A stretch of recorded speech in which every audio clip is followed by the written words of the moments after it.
temps d'aborder ensemble le sujet central du marché de l'art quand on est un ou une artiste. J'ai nommé les galeries d'art. Je sais que ça fait naître chez vous beaucoup d'interrogations, de questions, de réflexions, ce rapport aux galeries d'art, et à juste titre.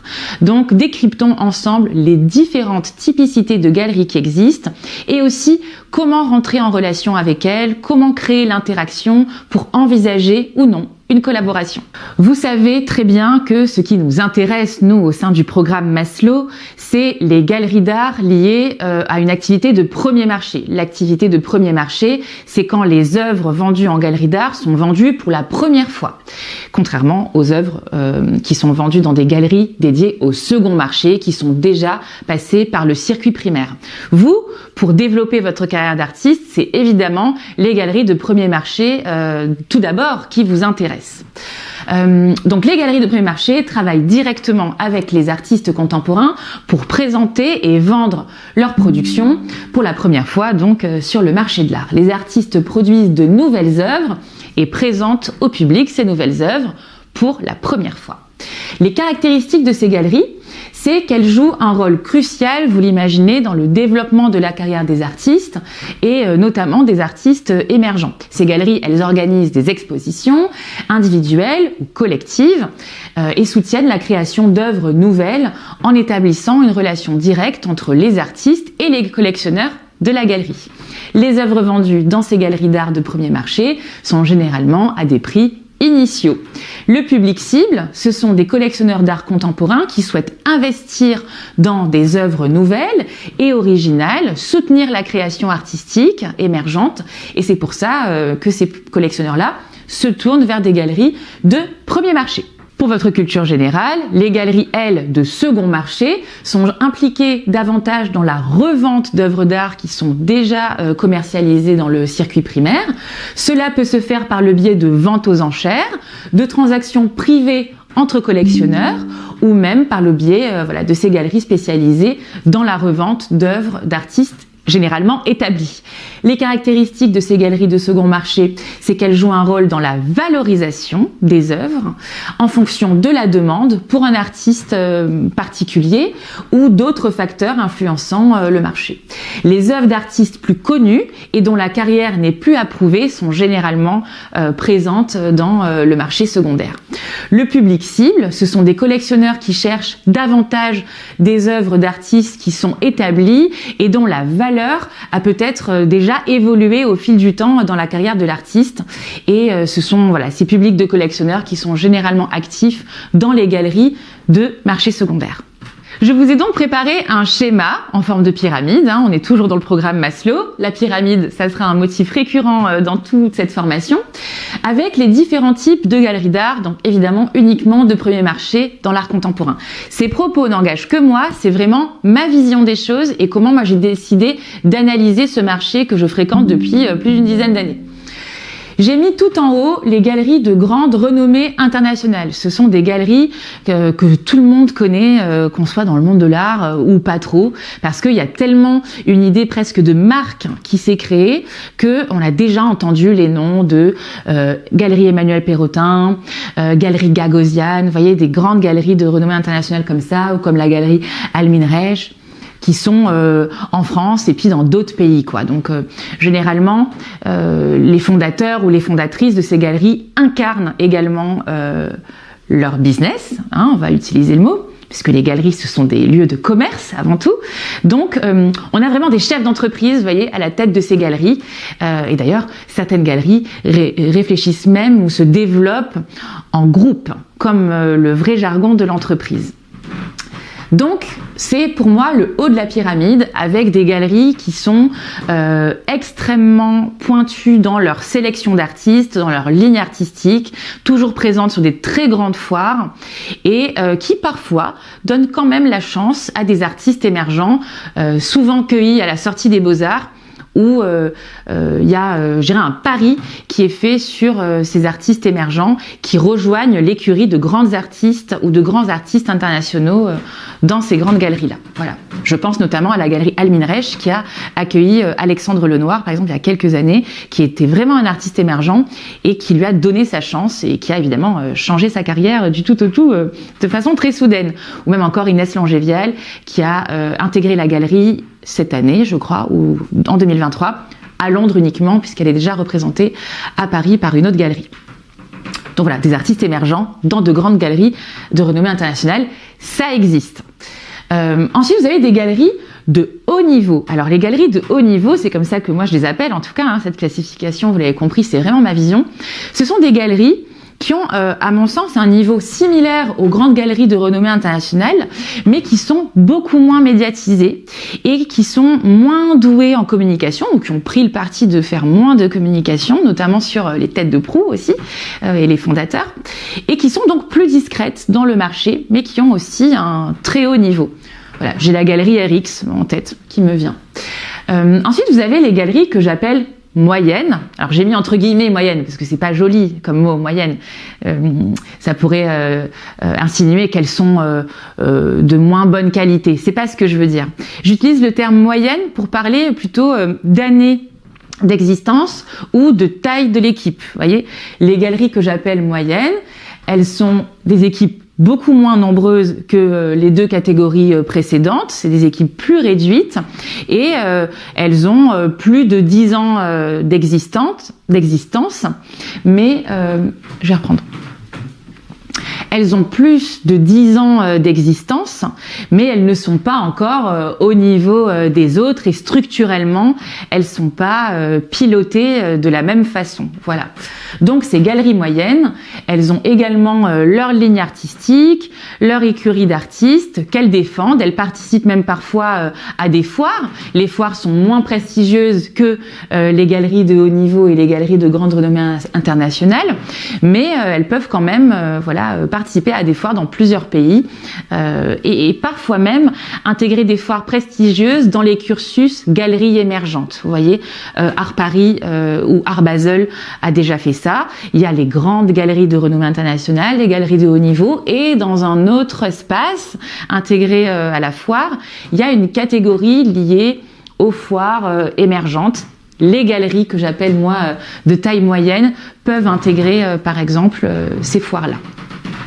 Et enfin, vous avez les galeries émergentes, qui sont des galeries qui ont moins de 10 ans d'existence et qui sont pilotées par des très petites équipes et qui se battent pour représenter leurs artistes, atteindre des foires, se rendre visibles, compléter leur fichier de collectionneur ou même le fidéliser, alors que les autres catégories ont déjà leur public de collectionneurs bien établis, fidèles, qui cherchent encore à grandir, on est bien d'accord.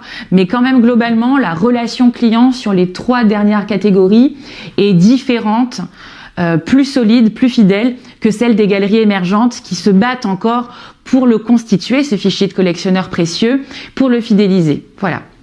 Vous savez, les galeries de haut niveau, comme ça, les galeries internationales et même les galeries moyennes, elles font aussi beaucoup de ventes en direct via des catalogues. Parfois, les acheteurs n'ont même pas besoin de se déplacer dans les galeries pour faire leur acquisition. Ils ont tellement confiance en la galerie, en la ligne artistique, ils sont tellement fidèles et collectionneurs aguerris qu'ils achètent sur PDF. Voyez, c'est moins le cas pour les galeries émergentes. Ça peut exister, mais c'est quand même moins le cas. Il y a plus une idée de start-up, vous voyez, dans les galeries émergentes qui se battent durement pour faire vivre leur business, faire vivre leur galerie et accueillir plus de public pour les fidéliser. Voilà. Et les dernières, briques là que j'ai mis de cette pyramide, celui qui est tout en bas, je l'ai pas mis en bas pour rien. C'est parce que les galeries associatives ou publiques, donc celles qui sont ici, ce sont des galeries qui sont complètement différentes du fonctionnement de celles que je viens de vous dépeindre. Celles que je viens de vous dépeindre, ce sont des entreprises, qu'on se le dise. Ce sont des commerces, ce sont des boutiques. Alors ne dites jamais ça à un galeriste, je pense qu'il risque ou elle de ne pas beaucoup aimer le terme de boutique. Mais concrètement, on est là-dedans.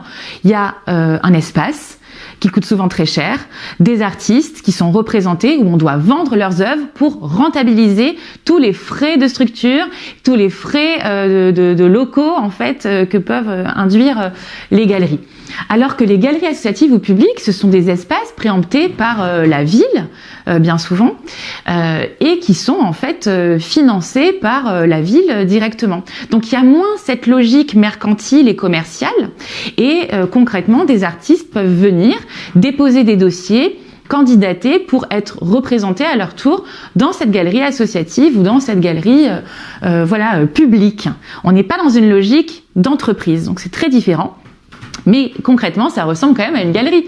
Un très grand espace, parfois white cube, parfois moins white cube, mais galerie quand même, et où le public peut venir passer la porte et admirer une production, avoir un coup de cœur et acheter une œuvre, puisque même dans les galeries associatives ou publiques, les œuvres sont quand même mises en vente et l'artiste est mis en avant sur un texte, quelqu'un est là pour accueillir. Vous voyez, ça ressemble à une galerie, je dirais, classique du marché de l'art, mais en fait, ça n'en est pas vraiment une. Voilà.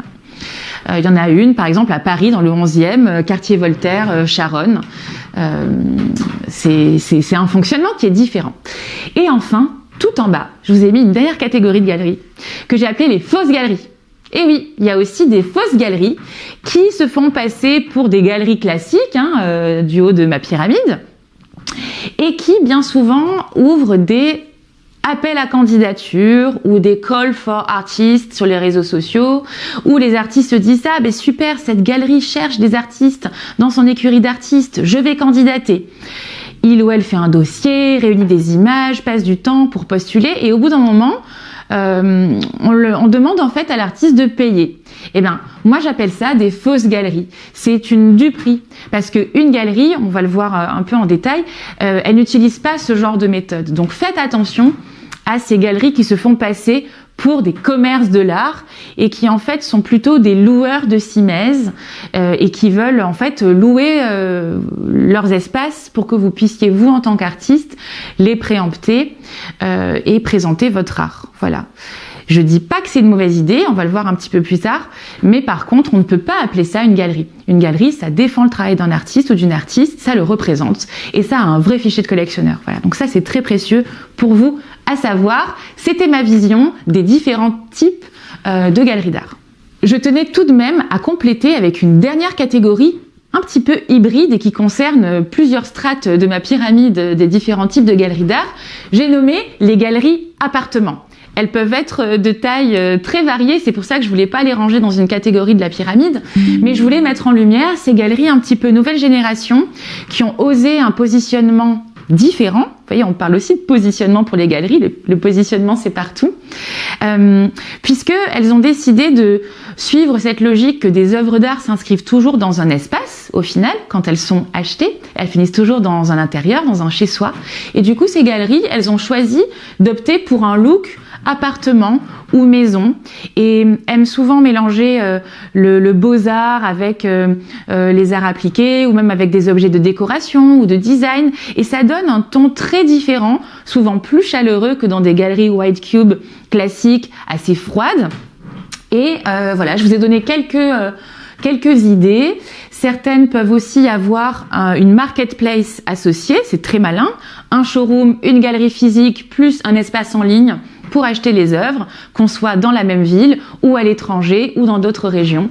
Donc j'ai nommé Willow & Grove, Amélie Maison d'Art, by Lara Sedbon, Maestria, Filia, qui est un acteur plus américain, et Villa Gabriel, pour vous donner quelques exemples. N'hésitez pas à faire des recherches, à creuser si vous connaissiez pas ces acteurs. Je trouve que ça donne le ton de nouvelles galeries très intéressantes pour penser l'acquisition artistique autrement, avec plus, je dirais, de convivialité et un côté moins froid qu'on peut souvent retrouver dans les galeries d'art. Traitons maintenant ensemble un sujet central, le fameux comment être représenté par une galerie d'art. Je suis sûre que c'est une question qui vous brûle les lèvres. Je vous ai fait la liste des do et des don't pour que ça soit impactant et synthétique.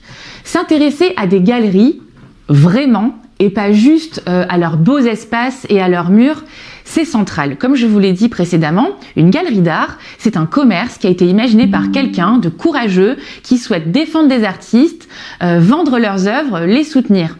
Donc vous devez absolument respecter, je dirais, cette personne et sa démarche.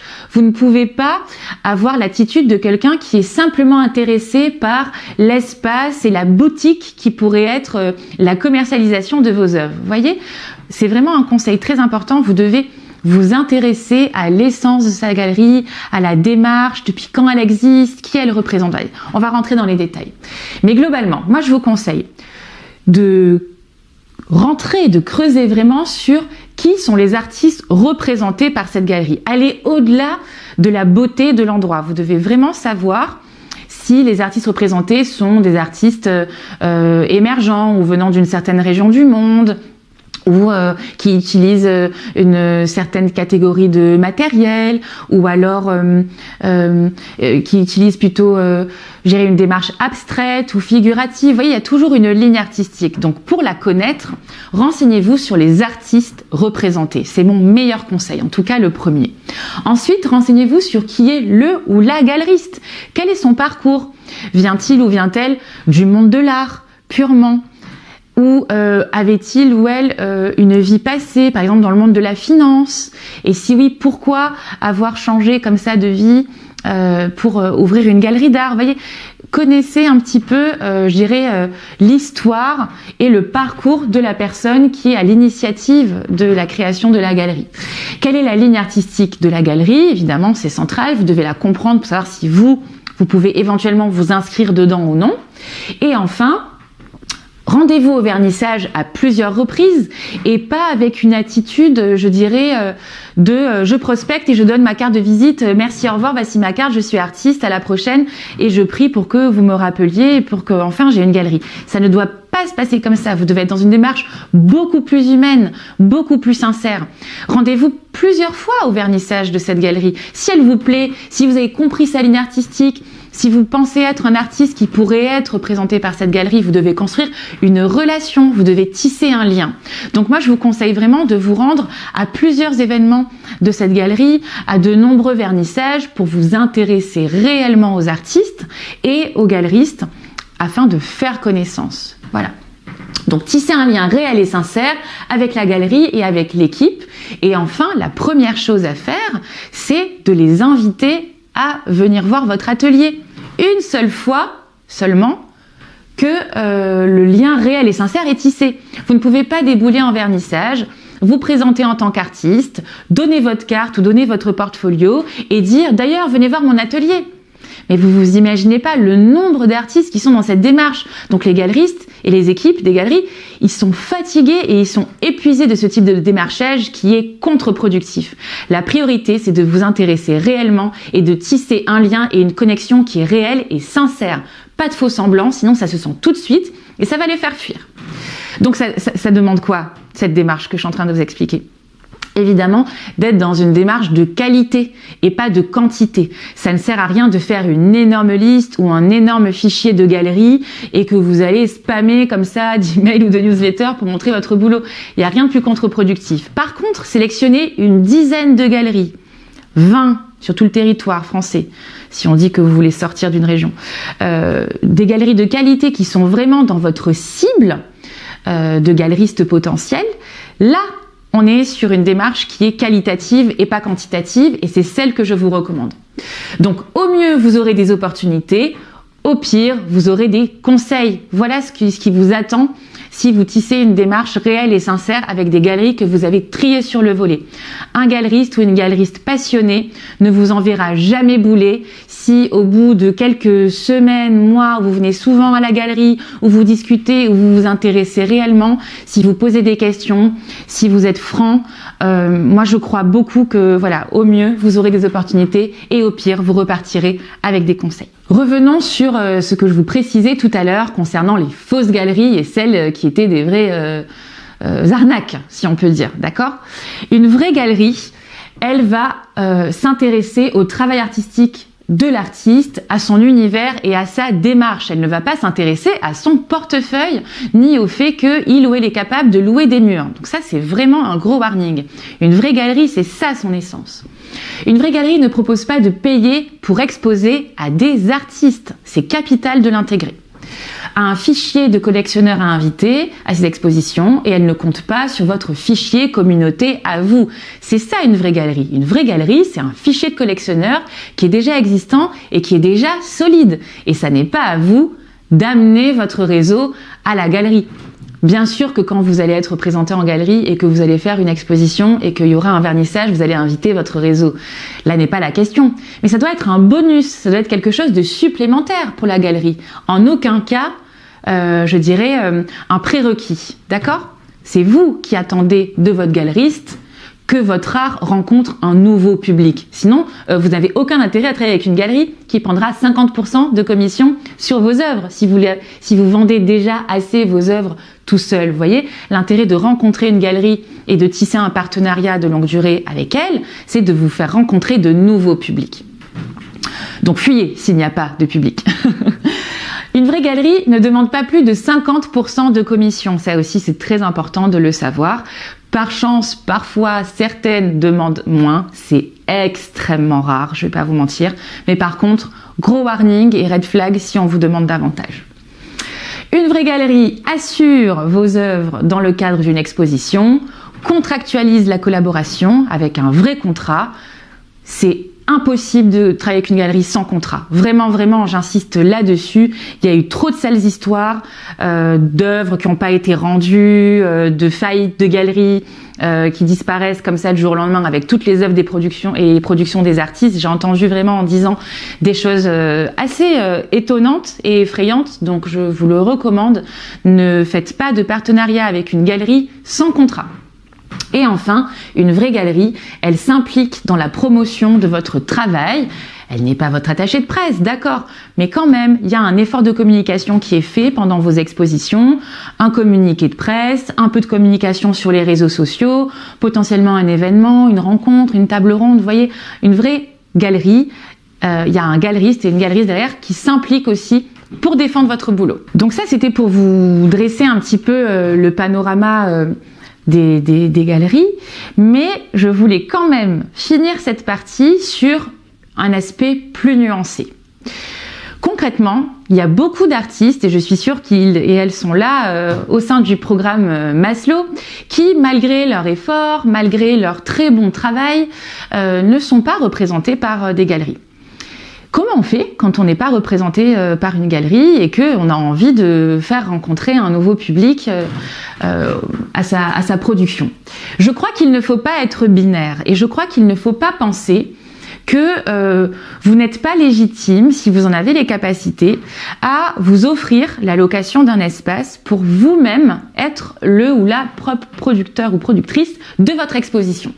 Concrètement, vous êtes dans votre droit de vous offrir une exposition et de louer une galerie pour X temps, selon votre budget, selon votre envie, selon peut-être aussi le partenariat que vous pouvez tisser gagnant-gagnant avec une galerie de votre région, de quelqu'un de votre réseau, je ne sais pas, pour valoriser vous-même votre travail.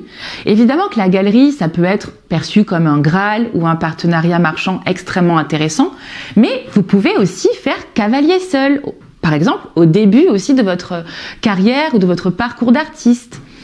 Vous inviterez vos contacts et votre public, vous bénéficierez d'une nouvelle visibilité pour montrer votre travail à des inconnus et vous pourrez créer aussi de nouvelles rencontres. Donc, ce n'est pas une option à rayer totalement si vous êtes, vous en tout cas, en accord avec ça. Vous devrez évidemment, en revanche, tout piloter vous-même, l'organisation, la logistique, la promotion de l'exposition, mais après tout, pourquoi pas ? Si vous êtes au sein du programme Maslow, c'est que vous êtes avec un esprit un petit peu entrepreneur et moi, je vais vous donner les clés concrètes pour arriver à savoir faire ça haut la main. Et idem pour des expositions de partenariat, si vous négociez la prise en charge des coûts. Peut-être que vous pouvez tout simplement louer vous une galerie ou faire un deal avec quelqu'un qui a un très bel espace et négocier avec cette personne-là que les coûts de transport, d'assurance et de vernissage soient entièrement à sa charge. En fait, tout est une histoire de négociation, encore une fois, et d'opportunités aussi que vous pouvez vous créer. Voilà. C'était important pour moi de finir là-dessus parce que les galeries, oui, bien sûr, évidemment, des acteurs majeurs dans le monde de l'art, mais en attendant que cela vous arrive, ne perdez pas de temps et mettez aussi toutes les chances de votre côté pour faire rayonner votre art comme vous le pouvez et créer la rencontre avec de nouveaux publics qui ne connaissent pas du tout votre production.